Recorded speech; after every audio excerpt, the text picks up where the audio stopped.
हाय दोस्तों, स्वागत है आपके अपनी YouTube channel study with team Banaras में। आइए आज देखते हैं 30 दिसंबर 2021 को ऑनलाइन मोड में हुए पेपर को। इसमें हम डिस्कस करेंगे सीडीपी के 15 क्वेश्चंस को। बचे हुए 15 क्वेश्चंस को सीडीपी के नेक्स्ट वीडियो में डिस्कस करेंगे। आइए तो क्वेश्चन नंबर 1 से स्टार्ट करते हैं। क्वेश्चन नंबर 1 है कि यह अवधारणा कि बच्चों के आचरण को प्रबलीकरण और दंडों द्वारा परिवर्तित किया जा सकता है, यानी कि बच्चे के जो व्यवहार है उसे प्रबलीकरण दिया जा रहा है, उसे शाबाशी देकर या फिर दंड द्वारा उसे कोई पनिशमेंट दिया जा रहा है, इसके द्वारा उसके अगर व्यवहार को चेंज किया जा सकता है। इस विचार पर आधारित है कि प्राथमिक रूप से विकास किससे प्रभावित होता है? केवल आनुवंशिकता से, आनुवंशिकता और वातावरण से, केवल वातावरण से, या चौथा न तो आनुवंशिकता और न ही वातावरण से। तो इसका सही जवाब है आपका ऑप्शन नंबर 3, केवल वातावरण से। क्योंकि जो प्रबलीकरण है और आपका जो दंड है ये दोनों ही वातावरण के कारक हैं। ठीक है, ये सब क्या है? वातावरण के कारक है, न कि आनुवंशिकी कारक हैं। तो बच्चे का जो आचरण पे प्रभाव पड़ रहा है आपका प्रबलीकरण और दंड द्वारा, ये किसके अंतर्गत आएंगे? तो यह वातावरण के अंतर्गत आएंगे। ऑप्शन नंबर 3 सही होगा। आइए क्वेश्चन नंबर 2 देखते हैं।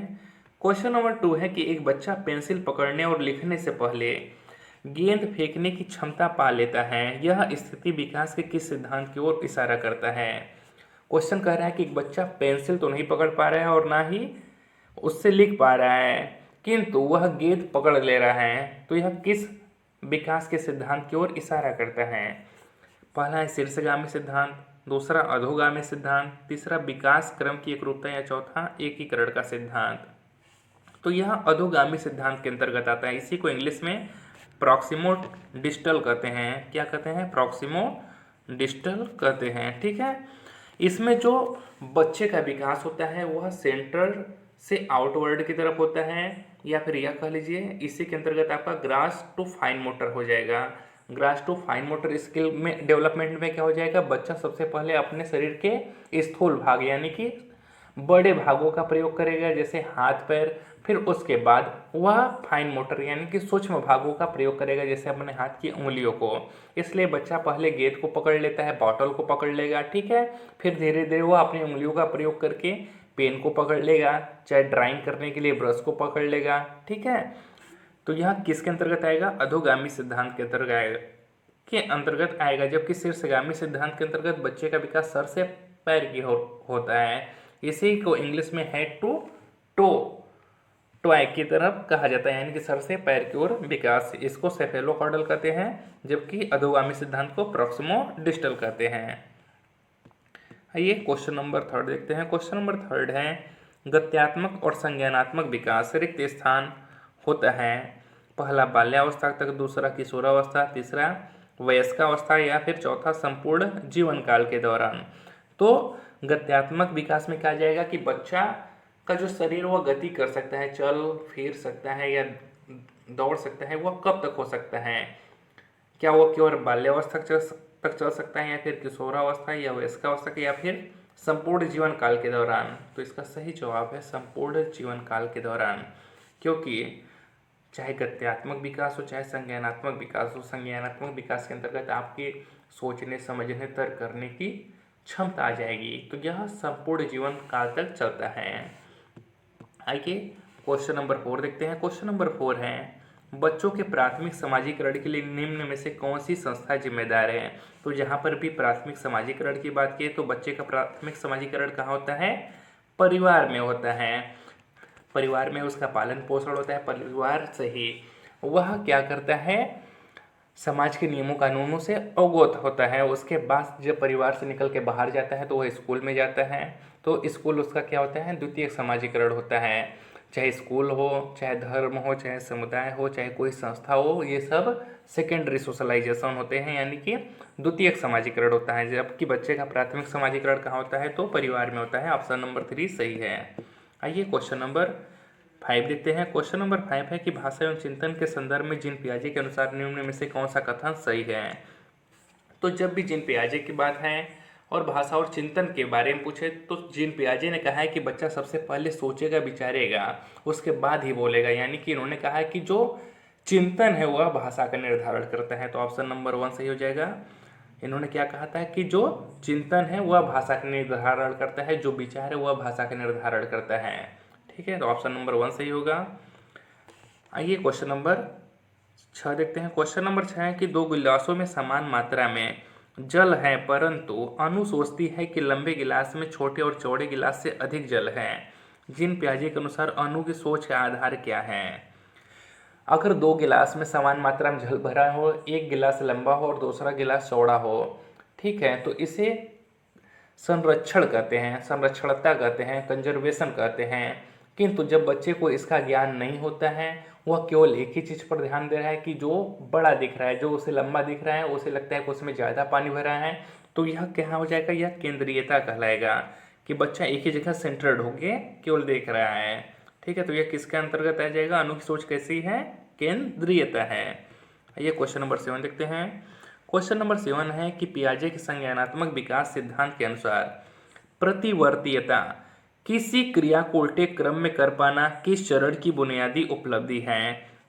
जिन पियाजे ने संज्ञानात्मक विकास के 4 स्टेज की बात की है, 4 अवस्थाओं की बात की है। पहला होता है उनका संवेदी गमक, जो कि जन्म से लेके 2 वर्ष तक होता है। फिर पूर्व संक्रियात्मक आता है 2 से 7 वर्ष। फिर मूर्त संक्रियात्मक आता है 7 से 11।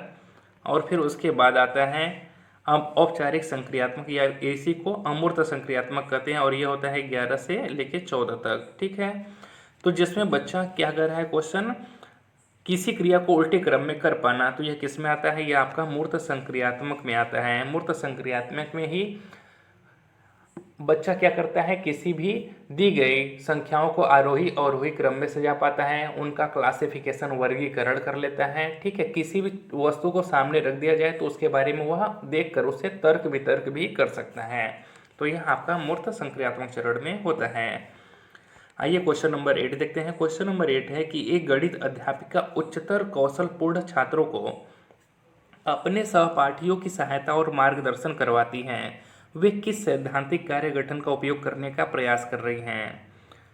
एक क्वेश्चन फिर से एक बार देखते हैं कि एक गणित अध्यापिका उच्चतर कौशल पूर्ण छात्रों को अपने सहपाठियों की सहायता, क्या कह रहा है कि कोऑपरेटिव, ठीक है, कोऑपरेटिव लर्निंग पर यह ध्यान दे रहे हैं कि बच्चों का क्या कर रहे हैं? सहयोग करके, ठीक है, सहायता करके उनका मार्गदर्शन करवाती हैं। तो वह किस सैद्धांतिक कार्य का गठन का उपयोग करने का प्रयास कर रही हैं? तो जहाँ पर भी सहयोग की बात है तो उसकी बात किसने की है? लेव वाइगोस्की ने की है। तो यह लेव वाइगोस्की का सामाजिक संरचनावाद के अंतर्गत आ जाएगा। लेव वाइगोस्की ने सामाजिक सांस्कृतिक सिद्धांत दिया है, जिसमें उन्होंने कहा है कि बच्चे समाज से अंतःक्रिया करके सीखते हैं। बच्चे ग्रुप में एक दूसरे का सहयोग करके ज़्यादा अच्छे से सीख सकते हैं। ठीक है, तो इसकी बात किसने की है? लेव वाइगोस्की ने की है।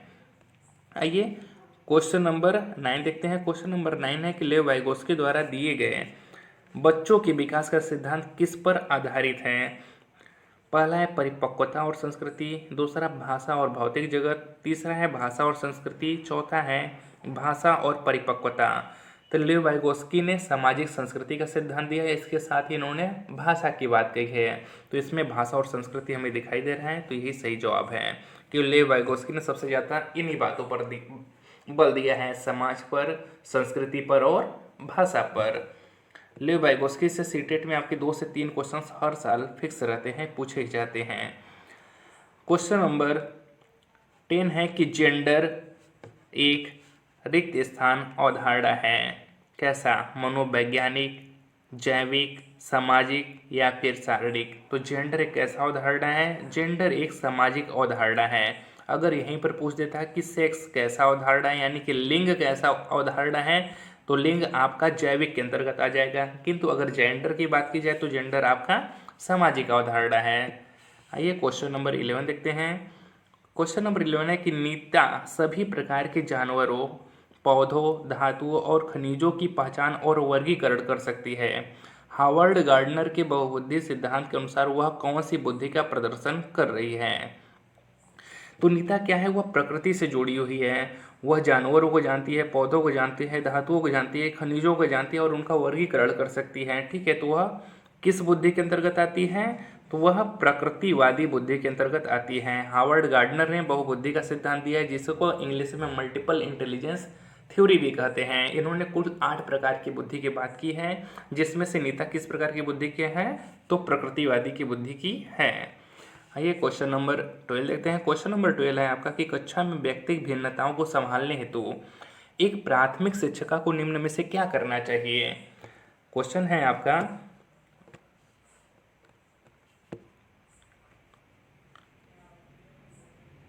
क्वेश्चन नंबर 12 है, कक्षा में व्यक्तिगत भिन्नताओं को संभालने हेतु एक प्राथमिक शिक्षा को निम्न में से क्या करना चाहिए। पहला है, कक्षा में सबके लिए कड़े नियम बनाने चाहिए और उसकी अवज्ञा करने वाले बच्चों को दंडित करना चाहिए, जिन्हें बच्चों को दंडित नहीं करना है। प्राथमिक स्तर पर पेपर पेंसिल आधारित मानक परीक्षण का उपयोग करना चाहिए, मानक परीक्षण नहीं करवाना है। सभी के लिए समान पाठ्यक्रम और अधिगम गति निर्धारित करनी चाहिए। केवल समान पाठ्यक्रम नहीं करना चाहिए, बच्चों के व्यक्तिगत भिन्नताओं को ध्यान में रखते हुए उसी प्रकार के पाठ्यक्रम को लागू करवाना है। विद्यार्थियों को अधिगम के विविध अवसर प्रदान करने चाहिए। यही सबसे सही जवाब है कि बच्चों के व्यक्तिगत भिन्नताओं को ध्यान में रखते हुए उन्हें अलग अलग प्रकार से अधिगम करवाना चाहिए। क्वेश्चन नंबर 13 है, 8 वर्षीय रोहित को लगता है कि चोरी करना गलत है, क्योंकि चोरी करने के व्यवहार की वजह से दूसरे लोग उसे निष्कासित कर देंगे। लॉरेंस कोलबर्ग द्वारा नैतिक विकास के सिद्धांत के अनुसार वह किस चरण को प्रदर्शित करता है। 8 वर्ष का एक रोहित नाम का लड़का है, जो चोरी इसलिए नहीं कर रहा है क्योंकि उसे डर है कि अगर उसने चोरी किया तो दूसरे लोग उसे निष्कासित कर देंगे, उसे भला बुरा कहेंगे। ठीक है, तो वह किस में आएगा, अच्छा लड़का अच्छी लड़की उन्मुखीकरण, दंड और आज्ञाकारिता उन्मुखीकरण, या फिर सामाजिक व्यवस्था उन्मुखीकरण, या फिर चौथा है आपका सार्वभौमिक नैतिक सिद्धांत। तो जो रोहित है वह इसलिए चोरी नहीं कर रहा है कि उसे डर है, ठीक है, कि दूसरे लोग उसे समाज से निष्कासित कर देंगे, ठीक है, उसे भला बुरा कहेंगे, यानी कि वह अच्छा लड़का अच्छी लड़की उन्मुखीकरण के अंतर्गत आएगा। आइए क्वेश्चन नंबर 14 देखते हैं। क्वेश्चन नंबर 14 है कि बच्चों द्वारा पूरे वर्ष के दौरान किए गए विभिन्न कार्यों का संग्रहण, जिसका लक्ष्य उनके प्रदर्शन का रिकॉर्ड रखना है, कहलाता है। तो ये क्या कहलाता है, यह पोर्टफोलियो कहलाता है, जिसमें बच्चों के साल भर का संग्रहण किया जाता है, उनके लक्ष्यों का रिकॉर्ड रखा जाता है। ठीक है, क्या कहलाता है, पोर्टफोलियो कहलाता है। आपका ऑप्शन नंबर 4 सही हो जाएगा। क्वेश्चन नंबर 15 देखते हैं और इस वीडियो का लास्ट प्रश्न है। बचे हुए सीडीपी के 15 क्वेश्चंस को नेक्स्ट वीडियो में देखेंगे। एक प्रगतिशील स्कूल में दी गई शिक्षा को रिक्त स्थान बनाती है। तो जब भी प्रगतिशील स्कूल की बात करें तो प्रगतिशील स्कूल की बात कौन करता है, जॉन डेवी करते हैं। ठीक है, और इन्होंने लर्निंग बाय डूइंग मेथड पर ज़्यादा बल दिया, बाल केंद्रित शिक्षा पर बल दिया। इन्होंने कहा कि जो बच्चे हैं वह सक्रिय अन्वेषक होते हैं, वह एक्टिव होने चाहिए। ठीक है, और जो टीचर है वह फैसिलिटेटर की भूमिका निभाना चाहिए। तो एक प्रगतिशील स्कूल में बच्चा कैसा होना चाहिए, तो वह एक सक्रिय अन्वेषक होना चाहिए, सक्रिय खोजकर्ता होना चाहिए। ठीक है दोस्तों, इसका ऑप्शन नंबर 1 सही होगा। अगर वीडियो अच्छा लगा हो तो वीडियो को लाइक और चैनल को सब्सक्राइब जरूर करिएगा।